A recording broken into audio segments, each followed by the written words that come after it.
சுவனவாசிகளுக்கு சில சுப செய்திகள் வழங்கப்படும்.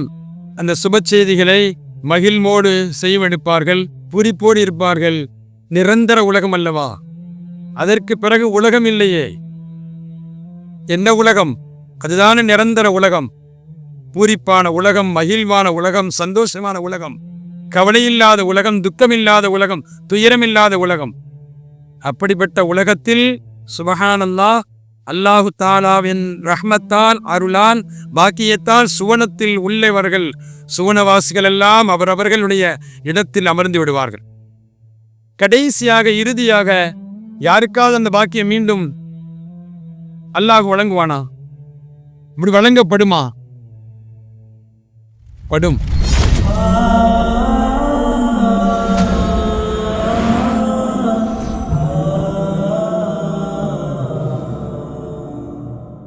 நபிகள் நாயகம் ஸல்லல்லாஹு அலைஹி வஸல்லம் சொன்னார்கள், மூசா அலைஹிஸ்ஸலாத்து வஸ்ஸலாம் அவர்கள் அல்லாஹ்விடத்தில் கேட்கிறாங்க, அம்பே ரஹ்மானே, சுவனவாசிகளில் தாழ்ந்த அந்தஸ்துடையவர்களுக்கு எவ்வளவு தரம், கடைசி தரமுடையவருக்கு எவ்வளவு இடம் சொர்க்கத்தில் அப்படின்னு கேட்கிறான்.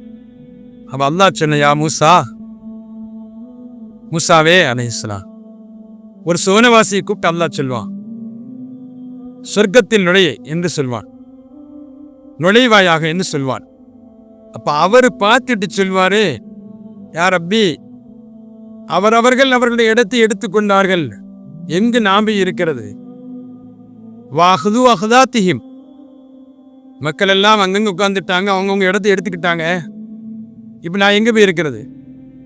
இப்ப அல்லாஹ் கேட்பான், அடியானே, உலகத்துல ஒரு ஆட்சியாளருக்கு கொடுக்கப்பட்ட எந்த அளவிற்கு அவருக்கு சுற்றளவிற்கு உண்டான ஆட்சி அவருடைய பொறுப்பில் இருக்குமோ அந்த அளவிற்கு உனக்கு இடம் தந்தால் போதுமான்னு கேட்பான். ஒரு ஆட்சியாளரின் கீழ் எந்த அளவிற்கு சுற்றுச்சூழல் அவருக்கு இடம் இருக்கும்? உதாரணம், எத்தனை மாவட்டங்கள் அவருடைய கையில் இருக்கும்? அப்ப அந்த அளவிற்கு உனக்கு இடம் தந்தால் போதுமா? அதுபோல தந்தால் புரிந்து கொள்வாயா? அந்த அடியான் சொல்வான், ரதீது பிதாலிக யா ரப்பி, நான் அதை புரிந்து கொள்கிறேன் என்று சொல்வார். அடுத்து அல்லாஹ் கேட்பான், ஓ மிஸ்லஹு, இன்னும் அது போன்று தரவா?